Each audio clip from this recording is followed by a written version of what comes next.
Hawaiian subjects, Hawaiian nationals, they're fervent about what they want. There's no questioning that.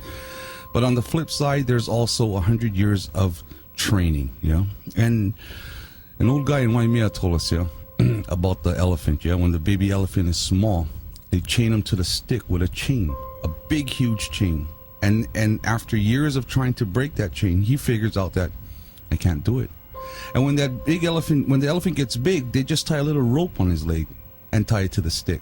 And the smallest resistance will stop that elephant from trying. He can break it. It just takes one step like that. Mm-hmm. And for us, that's exactly how it is. All you got to do is take the step, because that chain is just a rope.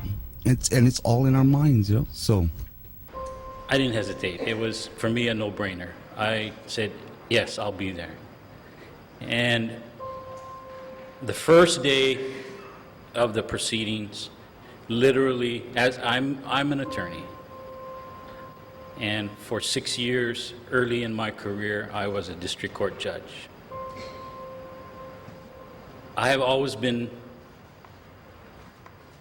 a history buff, a student of history, student of political science. But that first day at the Hague, the proceedings, literally took my breath away.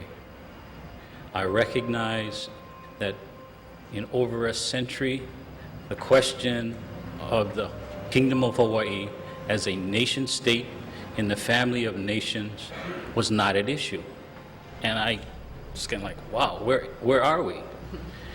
And what are the ramifications of these proceedings? I can say that I have not had one instance in court where there's been any opposition to either the factual, the legal, or historical arguments that we made concerning the legal status of the Hawaiian Kingdom. Hawaii's legal and political history today is much more complex. It's much more nuanced, in part because we have a much better understanding of what took place in the 19th century.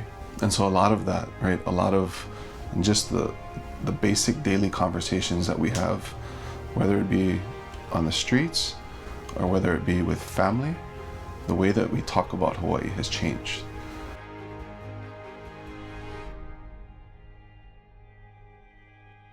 A legitimate legislative assembly to review all the laws, etc.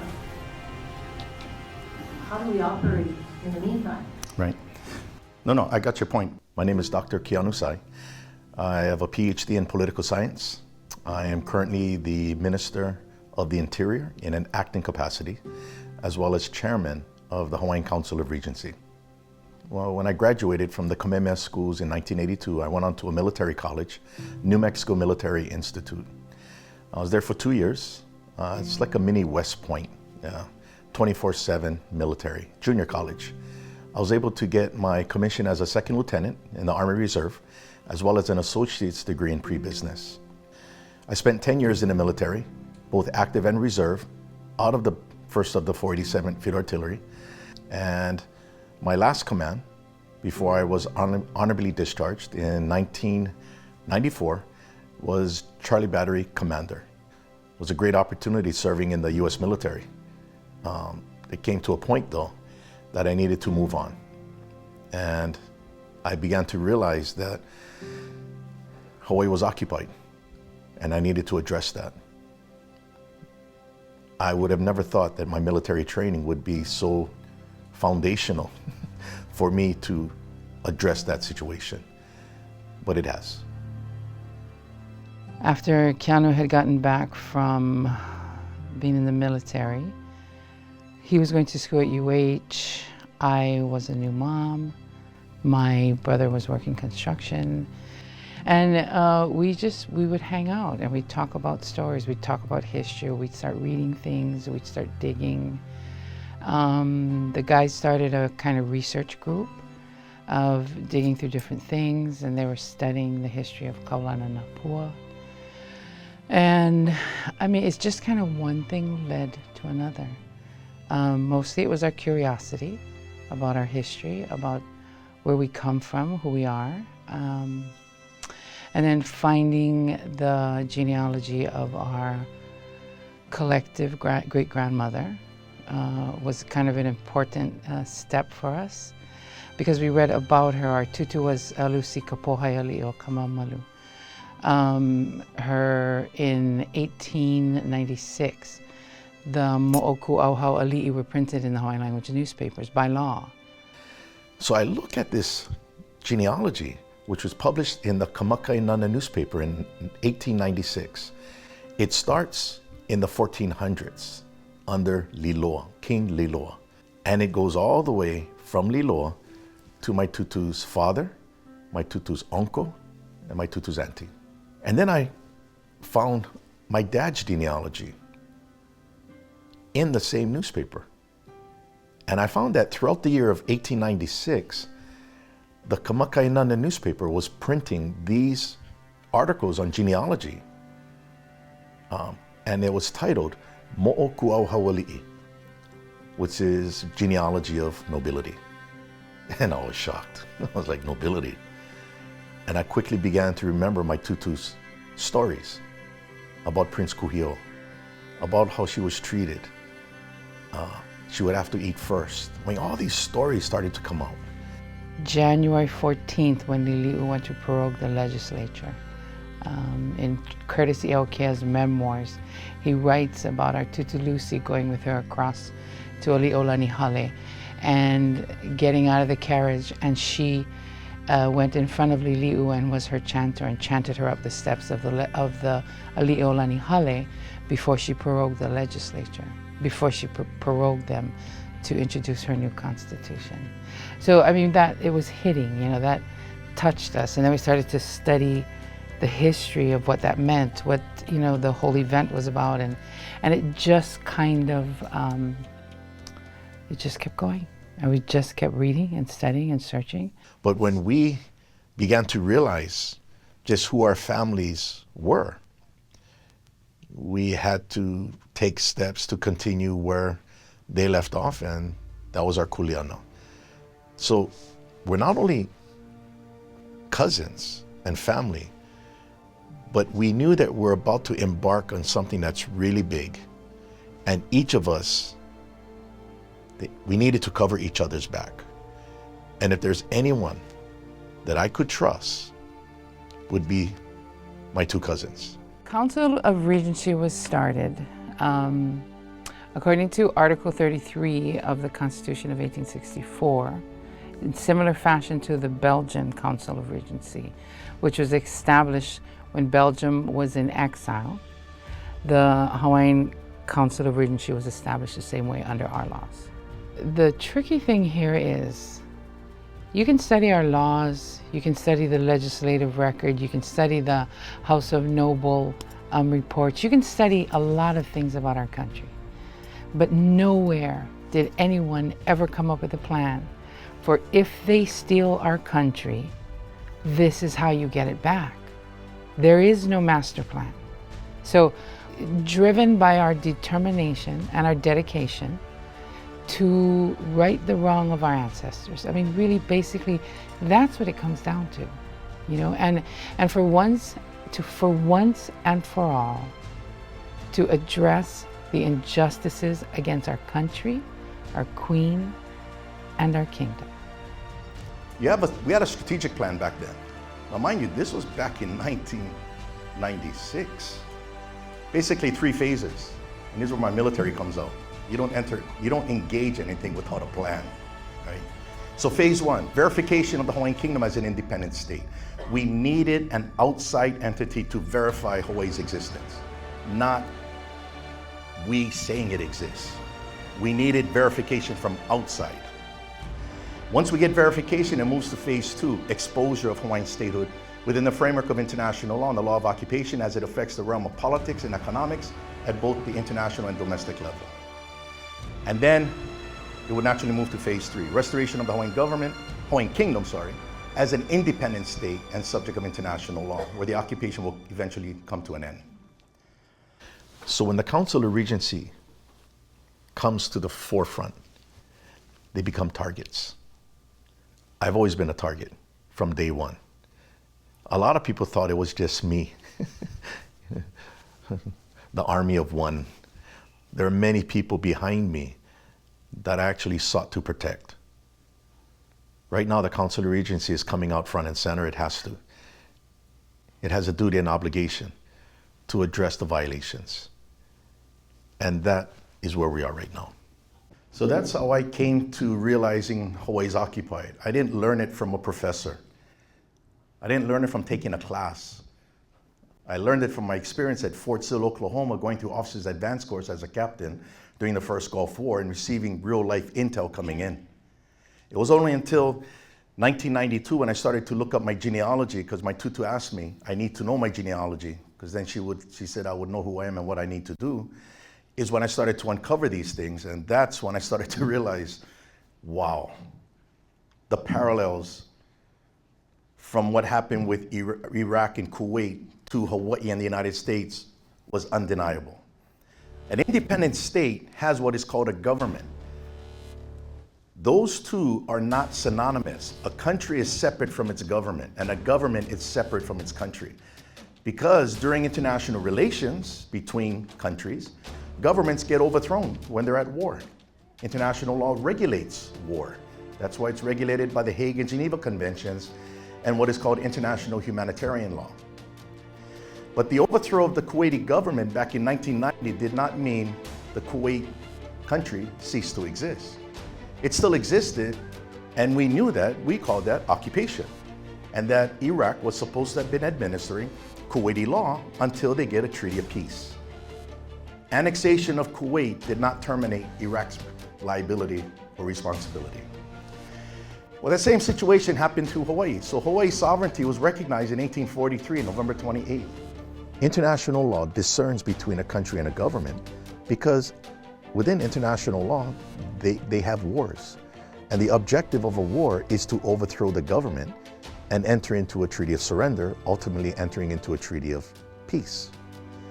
That's what happened in Hawaii. The government was overthrown, not the country. So how does a country become a part of another country? Well, for one, you need a government there to enter into a treaty transferring Hawaii to the United States. We don't have that. The United States overthrew our government. So instead, what the United States did in 1898 was, instead of acquiring Hawaii legally by a treaty, they passed a law called a Joint Resolution of Annexation, an agreement between the House and the Senate, which was then signed into law by President McKinley in 1898. The United States could no more annex Hawaii, a country, by passing a law than it could pass a law today annexing France. That's why we've been occupied. So what does the United States Supreme Court say about US laws? It says neither the Constitution nor the laws passed in pursuance of it, referring to the federal Constitution and the federal statutes, have any force in foreign country. They don't have any force in a foreign country because of that country's independence. See, you see how important that independence is. Okay. And then it goes on to say, the Supreme Court, and operations of the nation in such territory must be governed by treaties, international understandings and compacts, and the principles of international law. My doctoral dissertation focused on international law. That was the area. So you might say we've been unknowingly trying to explain a football game using baseball rules. I'm bringing in football rules. In 1999, the Council of Regency, as a result of its exposure of Hawaii's occupation, will be named in a complaint alleging that the Council of Regency is liable for allowing the unlawful imposition of American laws imposed in Hawaii. And this was done on behalf of Lance Paul Larson, who was represented by an attorney, Ninia Parks. What people may overlook is that Lance Larson's rights, and we have conceded that, were violated. He was thrown in jail. He was incarcerated, and 7 of those 30 days, he was in solitary confinement. That's a real issue for Lance Larson. People may speak about it lightly, but that wasn't them in that jail. The Larson case in 1999 provided a platform through which the Acting Council of Regency could put forward, right, this history of the Hawaiian Kingdom, right, and put forward this idea that it continues to exist today, right?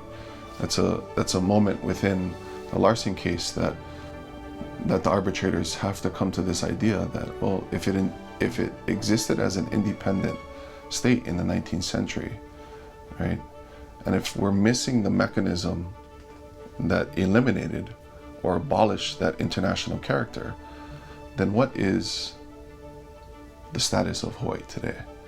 The United States of America could have entered the Larson versus Hawaiian Kingdom case, brought their argument for why Hawaii is the 50th state and not an occupied country, and that proceeding would have never happened. For whatever reason, America chose not to do that. That left the door open for the proceeding to continue, right? But they could have falsified it. America could have said, no, you're the 50th state. We got you by joint resolution of annexation in 1898, and a joint resolution, record scratch, right? No, sorry, joint resolution's not a treaty. Oh, now we see why you didn't show up and prevent your argument, because your argument's not going to stand up. Rather, what we find is that the United States has never expressed itself as an occupier. Who would? They would never admit to occupation. But yet, to admit to occupation is in a sense to admit to the continued existence of the Hawaiian Kingdom as an independent state. There was also a link to the Permanent Court of Arbitration's case repository, where it showed a case titled Lance Larson versus the Hawaiian Kingdom. And it was an active case on their case repository, which really proved that the Hawaiian Kingdom does continue to exist. And from what I understood, the Acting Council of Regency is what brought that case to the Permanent Court of Arbitration. More so than what happened at the Permanent Court of Arbitration was the information that was presented. The history that was presented by Dr. Sy and the council was, how can I say, not only enlightening, but very much compelling. I mean, the documents, many of the documents that he resourced and sourced spoke for themselves. And it, in my mind and in my analysis, presented a truth that could not be disputed. That people have a hard time to accept the truth. I run into this constantly. I introduce myself, then we start a discussion, then I tell them what we now know. Their eyes become large. They begin to smile incredulously. And then once you mention the court case in The Hague, things change and they begin to take it seriously.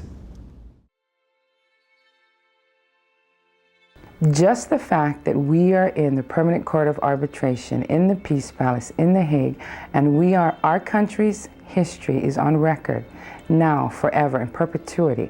Anybody can pull this up anytime after this, on the websites, through the libraries.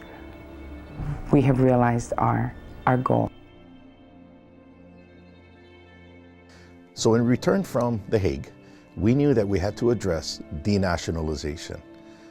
In 1906, there was a policy that was issued by the Board of Education of the Territory of Hawaii, and it was called Program for Patriotic Exercises to be used throughout the schools.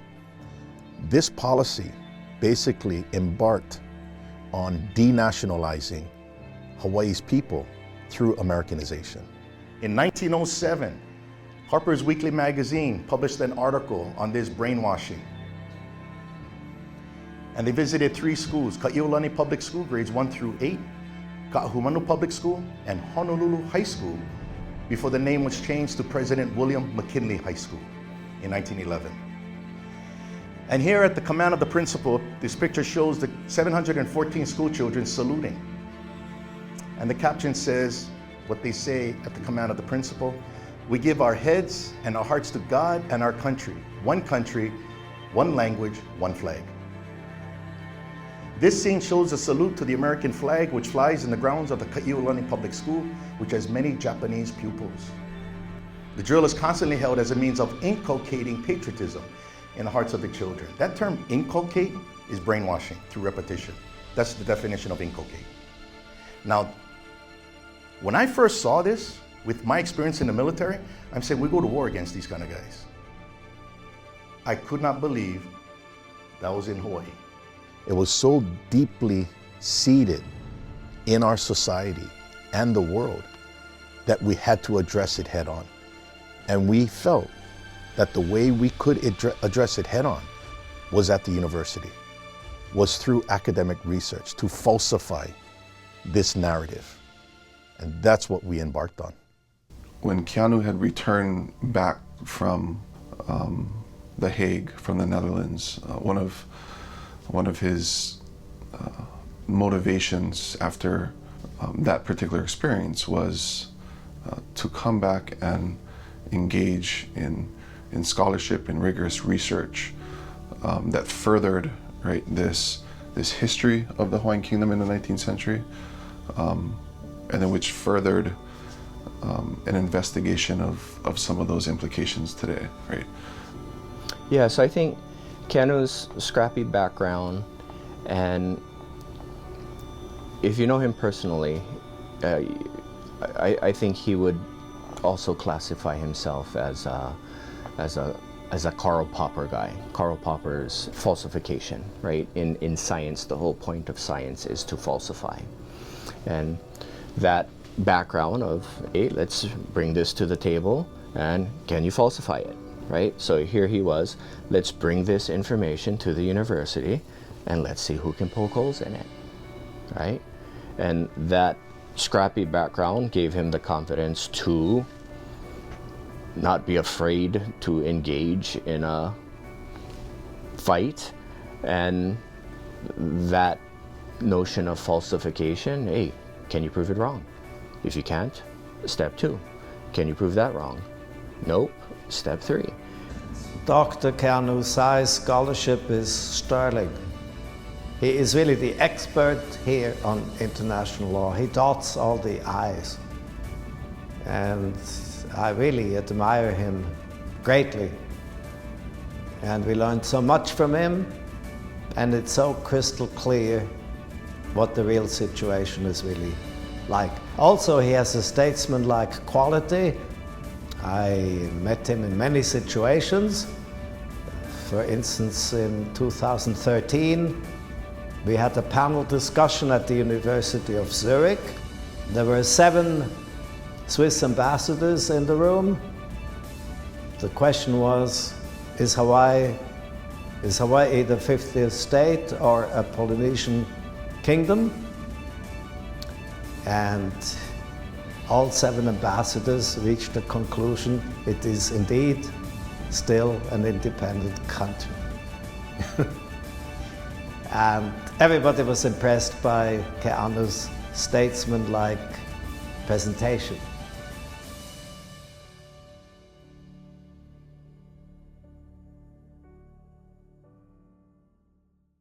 So where I went into the University of Hawaii to expose it through the academic lens or the academic venue, Kauai, she took the route to expose through archival records, historical records, and newspapers. Upon returning from the Permanent Court of Arbitration, we had a meeting and we came up with a plan of action. And in that plan, Keanu would register at the University of Hawaii, continue his master's, and then get his PhD. I was offered a position to take on the Hawaiian language newspaper project. I met Kauai in 2002, 2003. She was the director of a project called Hui Aloha Aina. At the time, they just found out about OCR programs, optical character recognition programs. They would take scans, high-resolution scans of the newspapers, Hawaiian language newspapers, run it through these programs. The program would try and pick up what was on the page. There was a handful of us who are Hawaiian language people at the time, Hawaiian language majors in college, and our job was to go through, look at what the OCR program was picking up, and then manually correct those to what we saw on the page. So Kauai was the director of that, and I was one of the one of the limahana. I mean, I could detail it, but it just runs into like a day-to-day run-up.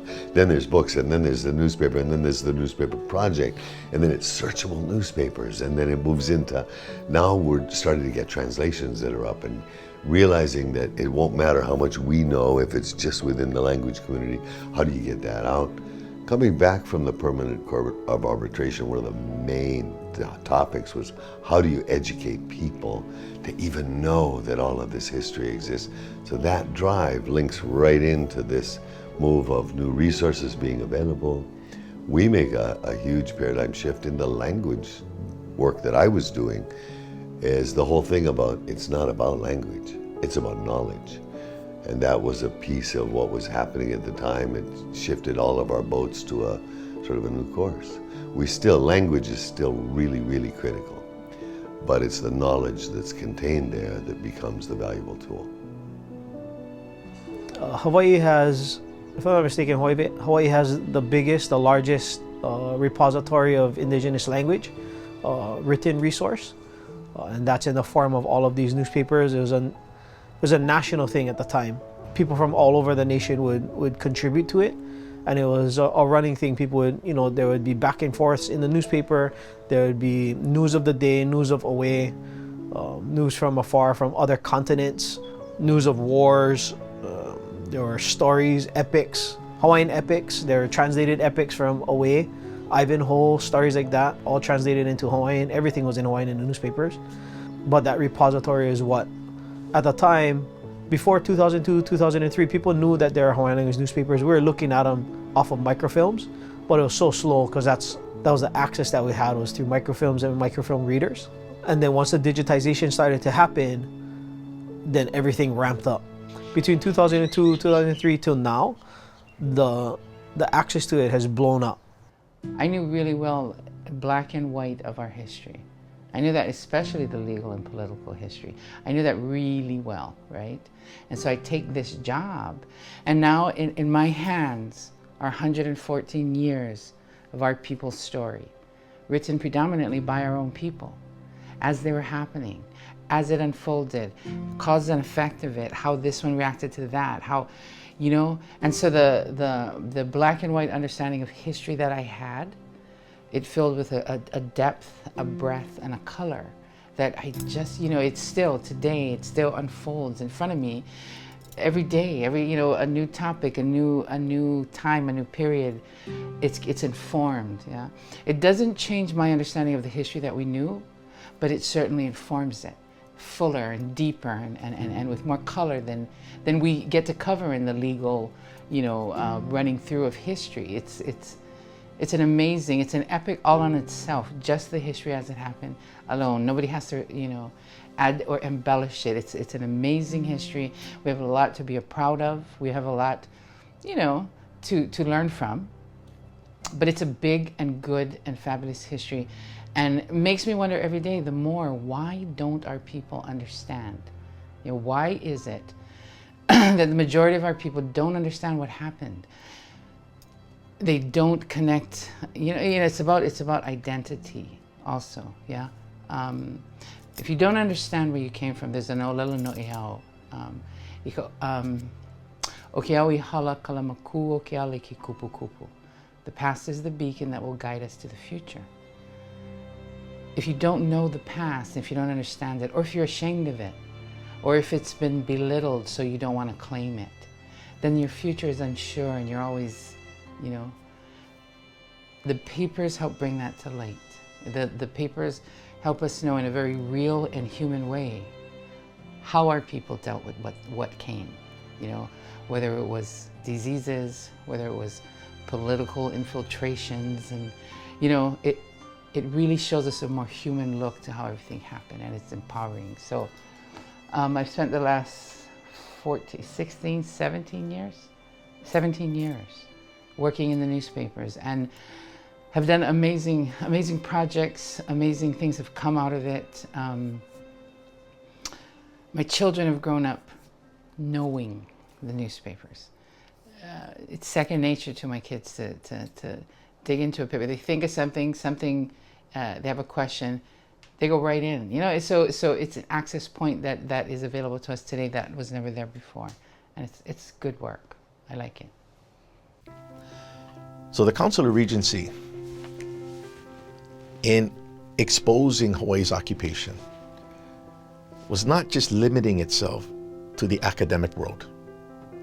It was also in the courts.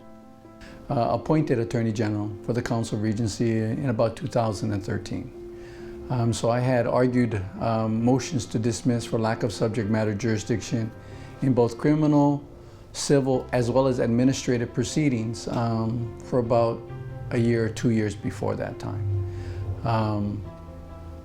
Again, we were questioning the very authority of the courts because they cannot prove, in fact, they cannot prove that this is the United States, but in fact is the Hawaiian Kingdom. What's interesting in arguing these motions is that in not one instance did the opposition provide any evidence to prove that I was wrong in my argument. In fact, what they did for the most part was not even present any argument at all and simply rely on the courts to deny the motions to dismiss. There are instances where, very few instances, but few instances where the courts actually engaged in dialogue with me about the arguments that I made. And in one particular instance, the judge in the case, and it is on transcript, we did have it on transcript, essentially said in court that he couldn't agree with my motion because to do so would be committing suicide. It would be the atomic bomb for the judiciary. So he said, I can't do that because that means that everything that we have here is invalid. I have not had one instance in court where there's been any opposition to either the factual, the legal, or historical arguments that we made concerning the legal status of the Hawaiian Kingdom. This information and education also inspired the National Lawyers Guild, its international committee, to establish the Hawaiian Kingdom Subcommittee. And the Hawaiian Kingdom Subcommittee, its purpose is to provide support and advice for those who are seeking the United States to comply with the law of occupation. The Guild has always been at the forefront of civil rights in the United States. The National Lawyers Guild has now formed a subcommittee of the International Committee, Hawaiian Kingdom Subcommittee. I'm a member. Its task, its mission, is to investigate and report on the situation in the American-occupied Hawaiian Islands. That will be taking place here in the summer and fall of 2019. I'll be part of it. So the work that we've done at the University of Hawaii through education had a direct effect on the National Education Association, the largest union in the United States of American school teachers and faculty and staff. Okay. They published 3 articles on Hawaii's status as an independent state, the illegal occupation, and the harmful effects that it has had on the Hawaiian people. As I said in my earliest statement when I began, I said, as more information becomes available to the people, as they become more aware, in fact, many people today still are not aware of the fact that there is no treaty of annexation. Most people, because of propaganda, have always believed that the United States annexed Hawaii by way of treaty of annexation. When they become aware that there wasn't a treaty of annexation, people's minds change. And the reason why I say it's a fair question is that as information becomes available to our community, not only the Hawaiian community, but our community at large, I think more people start to question the authority, the very validity of state enactments. And I think, and I would have to say, John and I'm going to continue to massage Governor Waihee because, of course, he's a great spokesperson, a great representative. So, I'm always trying to massage him to start to talk about the occupation because I think that's where I need to lead him.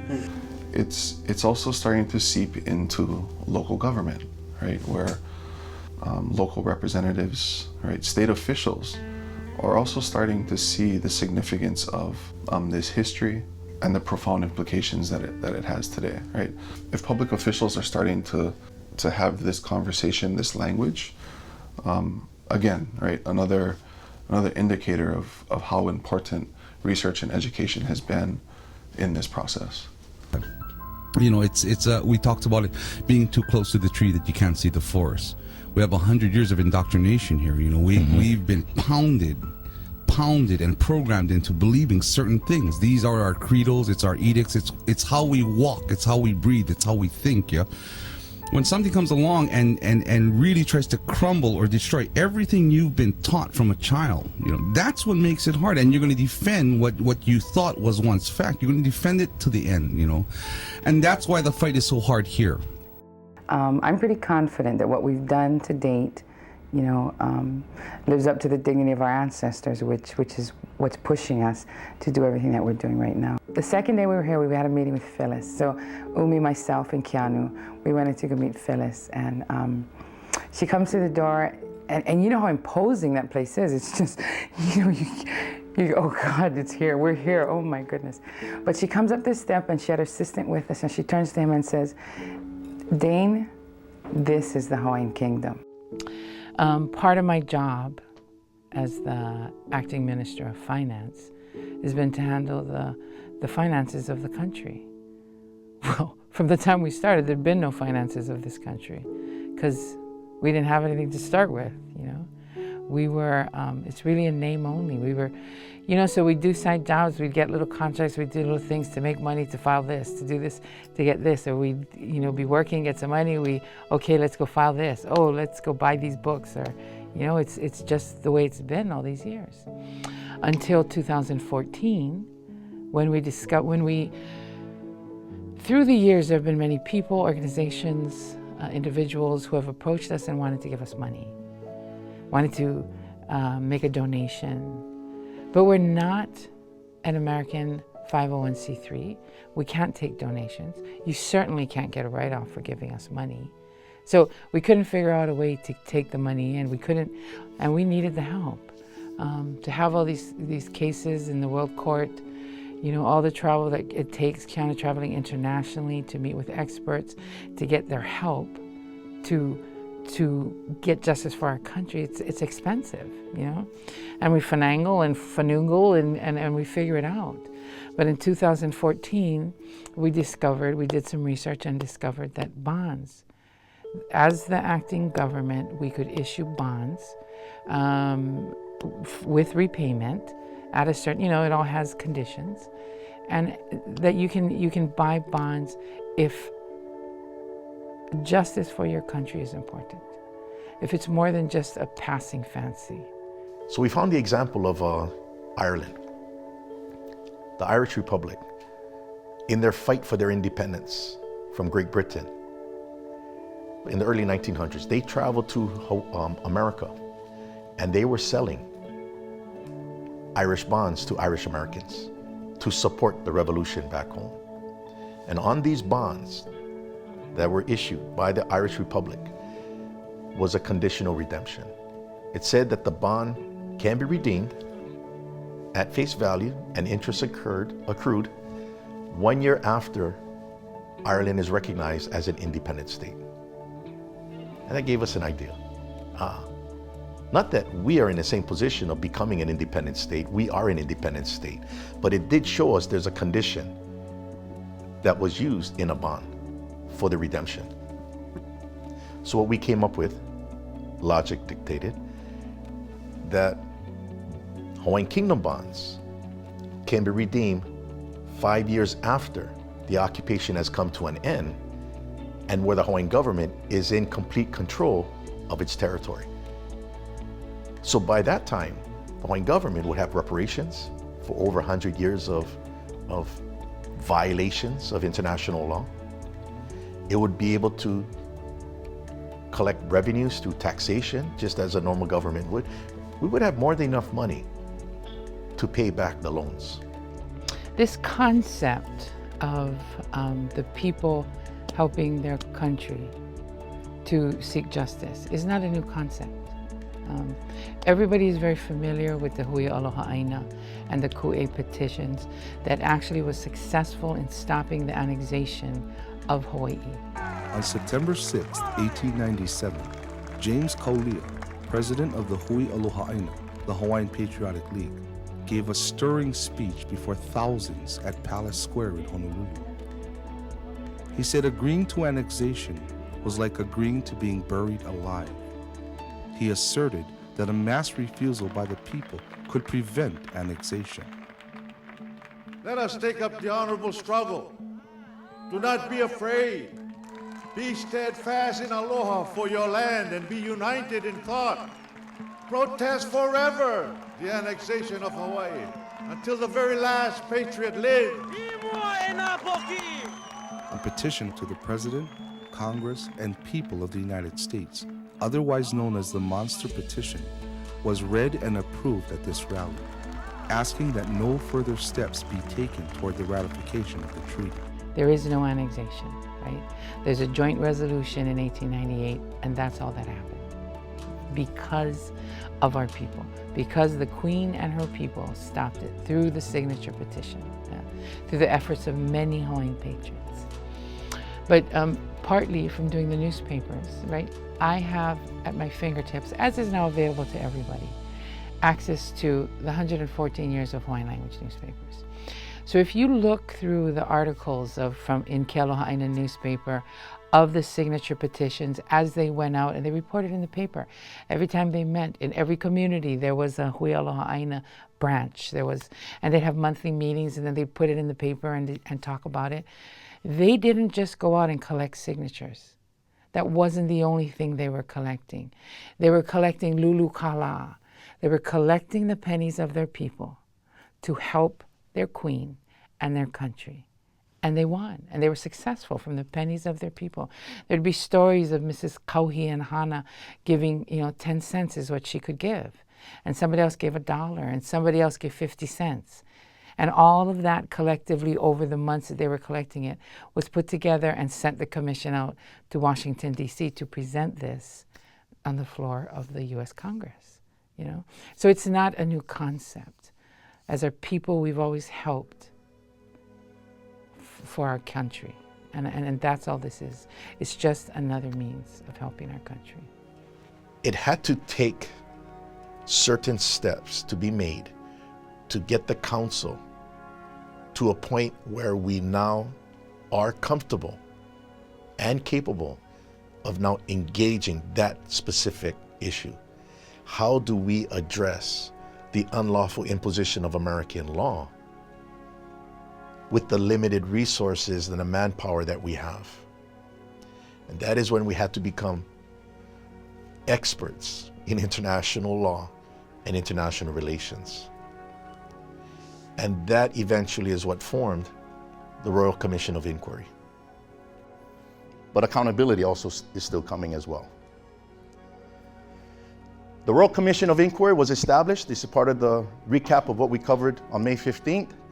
And this Commission of Inquiry, its function is to investigate the consequences of the belligerent occupation of the Hawaiian Kingdom by the United States since 1893. The purpose shall be to investigate the consequences of the United States belligerent occupation, including with regard to international law, humanitarian law, and human rights, and the allegations of war crimes committed in that context.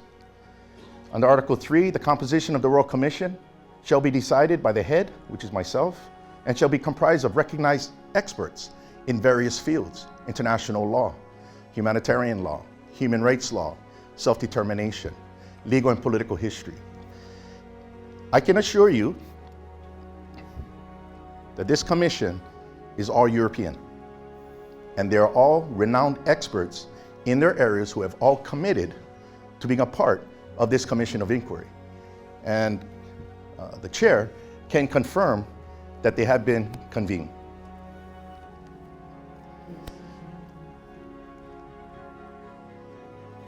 Now, the different war crimes that's going to be under investigation by this Commission of Inquiry is: 1, denationalization, pillaging, unlawful appropriation of property, depriving a protected person of fair and regular trial, destruction of property, unlawful confinement of a protected person, removing protected persons from the country, and involuntary conscription into the United States Armed Forces, which is the draft. Okay, that's actually all illegal. Everyone in Hawaii is a Lance Larson. Everyone.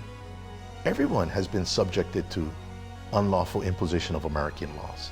not just lands. And it's not dependent upon your nationality or citizenship. Everyone in Hawaii. And under international law, they're called protected persons, and they have rights. So that the Council of Regency can represent a nation that is in exile at the international level. And I look forward to their the Royal Commission of Inquiry. If we can accept the fact that there still is a kingdom of Hawaii and that it was never annexed, that there was occupation and there still is occupation, then how do we deal with that? And I was really impressed that he followed through with what he told us in the May 15th meeting with the Council of Regency, and created the reconciliation or recognition of our current government. Now, how do we bring the state of Hawaii into a position of being an administration, recognizable under international law? What I'm pointing out to you folks here is there is a narrative that I'm explaining through the law. I'm just making it simple, but it's all law-based. It's all based on the principle of rule of law and compliance, given a dire situation. So, governments do have an inherent right to recognize foreign governments. And in 2014, a proclamation was done by the Council of Regency recognizing all existing laws in Hawaii as the provisional laws of the Hawaiian Kingdom, but with the condition and proviso that they do not run contrary to the letter, spirit, and intent of Hawaiian Kingdom law. So it was done in a sense of matters of regulating commerce, matters of regulating relationships, of contracts, of the people themselves would be recognized. Now, what needed to follow was the state of Hawaii, which is in effective control of territory, which is a condition and a requirement for them to become a military government or a government of the occupying power to administer the laws of the occupied state, which would include the proclamation, meaning all current laws are recognized so long as they do not run contrary to Hawaiian Kingdom law, they can continue to govern. June 3rd, 2019. Now therefore, we, the Acting Council of Regency of the Hawaiian Kingdom, serving in the absence of the monarch and temporarily exercising the royal power of the kingdom, do hereby recognize the state of Hawaii and its counties as the administration of the occupying power, whose duties and obligations are enumerated in the 1907 Hague Regulations, the 1949 Geneva Convention, and international humanitarian law. And we do hereby further proclaim that the state of Hawaii and its counties shall preserve the sovereign rights of the outstate government and protect the local population from exploitation of their persons and property, both real and personal, as well as their civil and political rights under Hawaiian Kingdom law. Now, that's just the recognition of an entity, right? The key is, are we authorized to actually do that? We actually are, and the Permanent Court of Arbitration verified that we're actually a government. So it's not like it's a self-proclaiming, it's according to certain rules. So the illegality, in particular war crimes, which are conduct or actions that have been taken, the proclamation does not legitimize it. If anything, it reinforces it, because it brings in international law, because that is what the administration of the occupying power was set up as, within the framework of international law, not within the framework of American law, which is limited to U.S. territory. So individuals will still be held accountable, no doubt. So I kind of see Hawaii Kingdom law or our status as an independent, neutral nation as giving us, the lifelong residents who aren't going anywhere, the ability to have our own self-determination and to, clearly state what matters to us, clearly state where our sacred sites are, clearly state these things without, the continental United States or the occupier, if you will, to be able to dictate what is important to us. And I think part of this movement, the movement to reconcile the Kingdom of Hawaii, has to do with people feeling like, and it's not just the Hawaiian people of Hawaiian descent or ancestry, but it's the people who who are living in a place where they're basically forgotten. You know, the people who are at the lower end of the income scale and feel like they've been forgotten by the leaders in the community. So this is another. I think that's one of the other benefits, is coming to a recognition. It's not about somebody wanting to be king and saying, yeah, now we're all going to bow down to you. It's about this idea of a place where we all care about everybody of every stature in the community. That's what it means to me, is that, you know, that there would be a focus on that.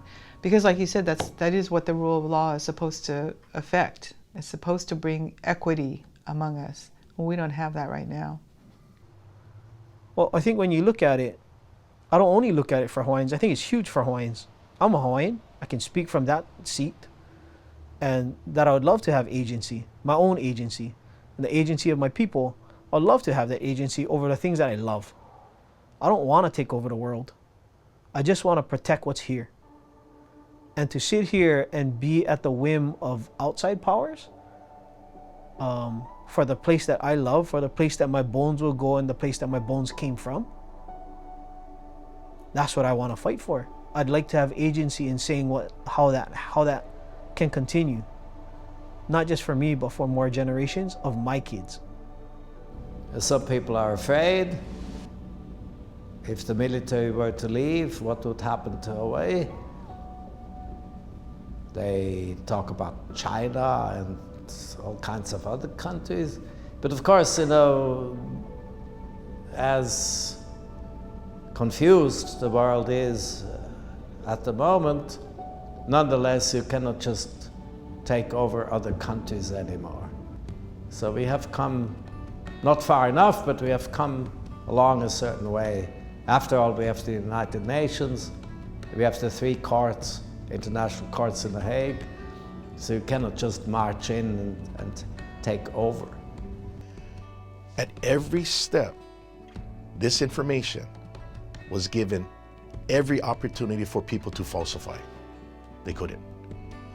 This led to master's theses, doctoral dissertations, peer review articles, law review articles. It has come to a point where this is the normal. Whereas before, it was the lunacy. And that was important for the council. Now, after 19 years from returning from the Netherlands, the Permanent Court of Arbitration, we now have the ability to now move on another phase of the Council of Regency in addressing over 100 years of occupation, providing a comprehensive report on that, and also a recommendation on how to fix the problem. And that's where we are right now. Help us end the occupation of Hawaii. We need to end the occupation. It's plain and simple. It's really kind of simple. That's all we're heading for. That's all we've ever headed for. And then once we do that, then our own laws come into play. Once we end the occupation of Hawaii, then Hawaiian laws come into play. And then we've got a lot of work to do, because those laws have to be brought up to 2019. There's really a lot of work to bring it up to today. So, I mean, this is just the pre-game we're in, really, you know. When we finally do get there, and I know a lot of people believe that that's what they want, that's when the real work starts. That's when it really gets hard. You know, Keanu was a boxer, right? He attended New Mexico on a boxing scholarship. So this is where I like to use this metaphor. Keanu has been brilliant about, if the ring is this big, this is the boxing ring, right? When you're standing here and America's standing there, you're not going to punch, you're not going to land your knockout punch from across the room, right? And America has been evading and dancing and sidestepping, not answering the question, right? You bring anything up in an American court, and the political strategy that's used by the courts is to make it a quote-unquote political question. Political question, the courts don't have to answer it, right? So they've kept dancing around, not answering the question, not answering the question, and Hawaii has never gotten close enough to corner them, to force them to answer the question. And that's what Keanu and the Acting Council and the Council of Regency have been doing, is systematically making that ring smaller and smaller and smaller, day by day, step by step, inch by inch. Everybody wants the ring to be this small now, but small steps, increments, and they've been doing that incrementally. If you've been paying attention to what they've been doing, they've been making the ring smaller. Everybody wants to watch the knockout punch. Have some patience, watch the ring get smaller until America has to answer the question, right? When they have to answer the question, that's when you can knock them out.